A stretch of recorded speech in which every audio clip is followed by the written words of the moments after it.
সে আল্লাহ সুবহানাহু ওয়া তাআলার শুকরিয়া আদায় করছি যে আল্লাহ সুবহানাহু ওয়া তাআলা আমাদেরকে এই পবিত্রতম দিনে অত্যন্ত সুন্দর ও সুস্থভাবে এই জুমার খুতবা এবং সালাতে অংশগ্রহণ করার তৌফিক দান করেছেন। আমরা সবাই সংক্ষিপ্ত আকারে বলি আলহামদুলিল্লাহ। লক্ষাধিক দুরূদ এবং তাসলিমাত অবতীর্ণ হোক তার প্রেরিত সর্বশ্রেষ্ঠ রাসূল মুহাম্মদ সাল্লাল্লাহু আলাইহি ওয়াসাল্লামের প্রতি, যিনি আমাদের মহামানব, যিনি আমাদের আদর্শ, যার আদর্শকে লালন করে এই পৃথিবী থেকে বিদায় নিয়ে আল্লাহ সুবহানাহু ওয়া তাআলার নৈকট্য অর্জন করায় আমাদের জীবনের একমাত্র মূল লক্ষ্য। সংক্ষিপ্ত আকারে বলি সাল্লাল্লাহু আলাইহি ওয়াসাল্লাম। সম্মানিত উপস্থিতি, আল্লাহ সুবহানাহু ওয়া তাআলার রহমত আমাদেরকে সদা বেষ্টন করে আছে। প্রতিনিয়তই আল্লাহর দয়া আমরা আমাদের জীবনে অনুভব করছি। পৃথিবীতে একজন মানুষ চলার জন্য যেমন আল্লাহ সুবহানাহু ওয়া তাআলার দয়া প্রয়োজন, তার চেয়ে বেশি দয়ার প্রয়োজন হবে একজন মানুষ যখন মারা যাবে। এবং একজন মানুষের সবচেয়ে বড় প্রাপ্তির জায়গা হচ্ছে এই জীবনে আল্লাহ তাআলার দয়া। যদি আল্লাহ তাআলার দয়া কোনো ব্যক্তি না পায়, তাহলে তার পরলৌকিক জীবন মোটেও সুখকর বা সুন্দর হবে না। আজকের জুমার খুতবায় আল্লাহ সুবহানাহু ওয়া তাআলার দয়া আমাদের জীবনে কত বেশি গুরুত্বপূর্ণ এবং আল্লাহর দয়া প্রাপ্তির জন্য আমরা শুধুমাত্র একটা কি কাজ করতে পারি, এই বিষয়কে সামনে রেখেই আজকের আলোচনা উপস্থাপনের চেষ্টা করব ইনশাআল্লাহ। ওয়া মা তাওফীকি ইল্লা বিল্লাহ। সম্মানিত উপস্থিতি, আল্লাহ সুবহানাহু ওয়া তাআলা সূরাতুল আ'রাফের ভিতরে বলছেন, ওয়া রাহমাতি ওয়াসিআত কুল্লা শাই। আল্লাহ বলছেন, আমার রহমত প্রত্যেক জিনিসকে বেষ্টন করে আছে। আমার রহমত প্রতিটা জিনিসকে ঘিরে আছে, প্রতিটি জিনিসকে ঘেরাও করে আছে। পৃথিবীতে এমন কোনো জিনিস নেই যে জিনিসকে আল্লাহ সুবহানাহু ওয়া তাআলা রহমত বেষ্টন করে নেই। আল্লাহ সুবহানাহু ওয়া তাআলা সূরাতু আন-নাজমের ভিতরে বলছেন, ইন্না রাব্বাকা ওয়াসিউল মাগফিরাহ। নিশ্চয় আপনার রব আল্লাহ সুবহানাহু ওয়া তাআলা তিনি হচ্ছেন ক্ষমার বিস্তৃত আধার। যে আল্লাহর কাছে ক্ষমার একদম আধার রয়েছে, যে আল্লাহ সুবহানাহু ওয়া তাআলা মানুষদেরকে রহমত দিয়ে আচ্ছাদিত করে দেন। আমরা মানুষেরা প্রতিনিয়তই সর্ব অবস্থাতেই বিভিন্ন ধরনের আল্লাহ সুবহানাহু ওয়া তাআলার আনুগত্য থেকে বাইরে। আমাদের বর্তমানে বাংলাদেশের মানুষের পার্সেন্টেজ যদি হিসাব করা যায়, তাহলে হয়তো 90% বা তার বেশি সংখ্যক মানুষই হবে যারা আমরা সালাত আদায় করছি না। তো যারা আমরা সালাত আদায় করছি না, তারা কিন্তু আল্লাহ সুবহানাহু ওয়া তাআলার আনুগত্যের বাইরে চলে গেছে। বেশি সংখ্যক মানুষই যারা আমরা যাকাত আদায় করি না, তো আমরা যাকাত আদায় যারা করছে না, তারা কিন্তু আল্লাহর আনুগত্যের বাইরে চলে গেছে। বহু মানুষ আছে যারা আমরা সুদের সাথে ওতপ্রোতভাবে নিমজ্জিত, যারা আমরা সুদে নিমজ্জিত, তারা কিন্তু আল্লাহর আনুগত্য থেকে বাইরে চলে গেছে। যারা হারাম পন্থায় উপার্জন করছি, তারাও আল্লাহর আনুগত্য থেকে বাইরে চলে গেছে। যারা পর্দাবিহীন জীবন যাপন করছি, তারাও আল্লাহর আনুগত্য থেকে বাইরে চলে গেছে। যারা জিনা ব্যভিচারে লিপ্ত আছে, তারাও আল্লাহর আনুগত্য থেকে বাইরে চলে গেছে। এই রকম যদি উদাহরণ দেওয়া যায়, শত হাজার উদাহরণ আপনার সামনে আসবে যেখানে একজন মানুষ আল্লাহর আনুগত্য থেকে বাইরে বের হয়ে গেছে, অথচ আল্লাহ সুবহানাহু ওয়া তাআলা আমাকে আপনাকে তার রহমত থেকে বঞ্চিত করেন না। এখন বর্ষাকাল, বৃষ্টির প্রয়োজন।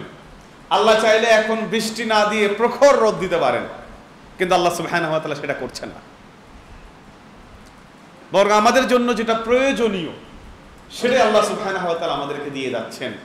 আল্লাহ আমাদের রহমত দিয়ে বিস্তৃত করে রেখেছেন, এবং আল্লাহ বারবার বহু আয়াতে, এমনকি আল্লাহ রাসূল সাল্লাল্লাহু আলাইহি সাল্লাম বহু হাদিসে মানুষদেরকে আল্লাহ রহমতের দিকে ধাবিত হতে বলেছেন।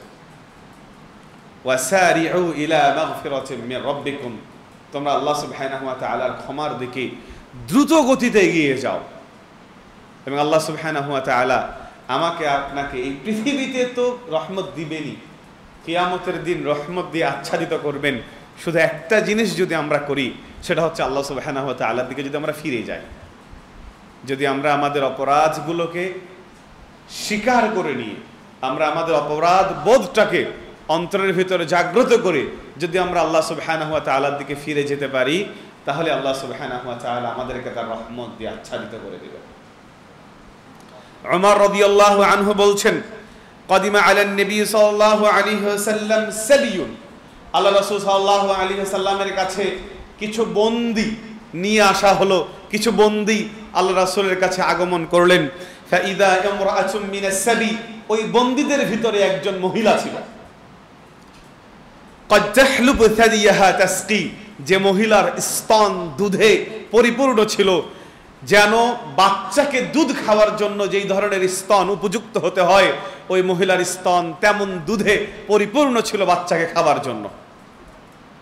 ওই মহিলা বাচ্চাকে দুধ খাওয়ার জন্য ছোটাছুটি করছিল। এই ছোটাছুটি করতে গিয়ে ফাইদা ওয়াজাদাত সাবিয়্যাম মিনাস সাবি, যদি বন্দীদের মধ্য থেকে কোনো শিশুকে পেত, তাহলে ওই মহিলা ওই শিশুকে প্রথমে নিত, নেওয়ার পরে সে তাকে কোলে তুলে নিত, কোলে তুলে নেওয়ার পরে তাকে দুধ পান করাচ্ছে।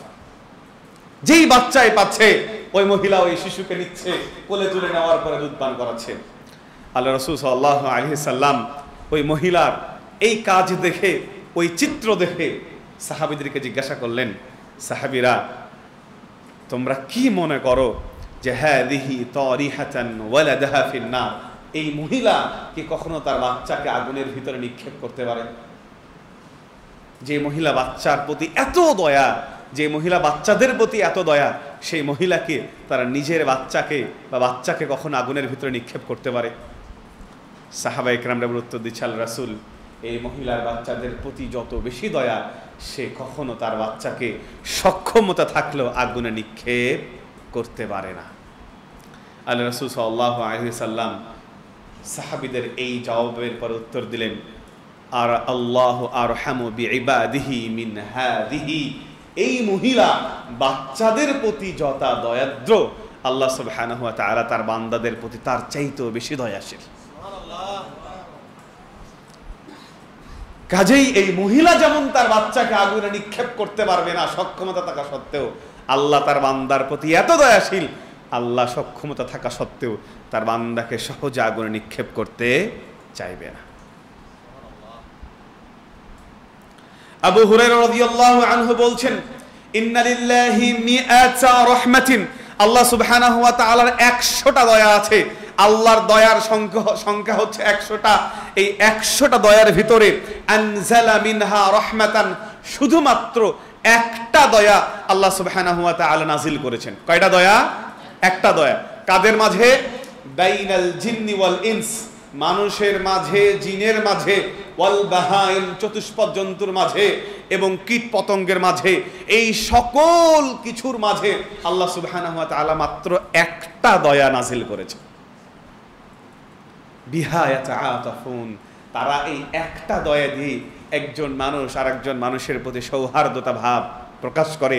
এই একটা দয়ার কারণেই জিন আর একজন জিনের উপরে সৌহার্দ্যতা প্রকাশ করে।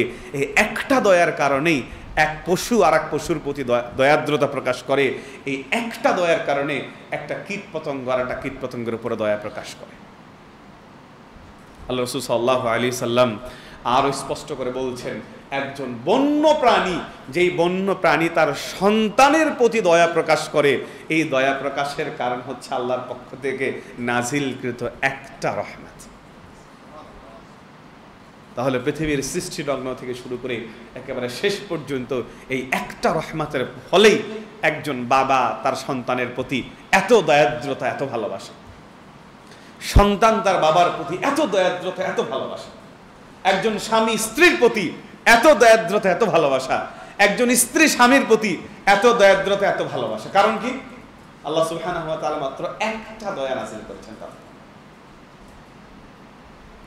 এরপর আল্লাহ সাল্লাল্লাহু আলাইহি সাল্লাম বলছেন ওয়া আখারাল্লাহু 99 আর আল্লাহ সুবহানাহু ওয়া তাআলা 99টি দয়াকে তিনি তার কাছে রেখে দিয়েছেন বিলম্ব করে। এই 99টি দয়াকে আল্লাহ সুবহানাহু ওয়া তাআলা কবে নিয়ে আসবেন? যেই 99টি দয়াকে আল্লাহ সুবহানাহু ওয়া তাআলা কিয়ামতের দিন তার বান্দাদের উপরে নিয়ে আসবেন। আর যেই দিন আমাদের খুব বেশি দয়ার প্রয়োজন হবে। যে কথা বলছিলাম যে আল্লাহ সুবহানাহু ওয়া তাআলার দয়া এত বেশি যে তিনি স্বভাবতই কোনো মানুষকে তার দয়া থেকে বঞ্চিত করে জাহান্নামে দিতে পারবেন না। তবে কখন দিবেন? যদি একজন বান্দা তার অবাধ্যতাকে চলমান রাখে, আমরণ আল্লাহ সুবহানাহু ওয়া তাআলার অবাধ্যতাকে চলমান রাখে। আল্লাহ সুবহানাহু ওয়া তাআলার দয়া পেতে গেলে আল্লাহ সুবহানাহু ওয়া তাআলার দিকে ফিরে আসতে হবে। সম্মানিত উপস্থিতি, যে কথা বলছিলাম, আবু হুরায়রা রাদিয়াল্লাহু আনহু বলেন আল্লাহ রাসূল সাল্লাল্লাহু আলাইহি সাল্লাম বলেছেন যে হাদিসে কুদসি আল্লাহ তাআলা বলেছেন যে আনা ইনদা যান্নি আবদি বি, আমার বান্দা আমার প্রতি যেমন ধারণা করে আমি আমার বান্দার জন্য তেমন। আল্লাহ বলছেন আমার বান্দা আমার প্রতি যেমন ধারণা করে আমি আমার বান্দার ব্যাপারে তেমন। ওয়া আনা মাআহু ইযা যাকারানি, বান্দা যখনই আমাকে স্মরণ করে তখনই আমি বান্দার সাথে আছি। আল্লাহ সুবহানাহু ওয়া তাআলা এটাকে আরো স্পষ্ট করে দিয়েছেন কেমন ভাবে সাথে আছি। আল্লাহ বলছেন ফাইযা যাকারানি ফি নাফসিহি, আমার বান্দা যদি আমাকে তার মনে মনে স্মরণ করে যাকারতুহু ফি নাফসি, তাহলে আমিও আমার বান্দা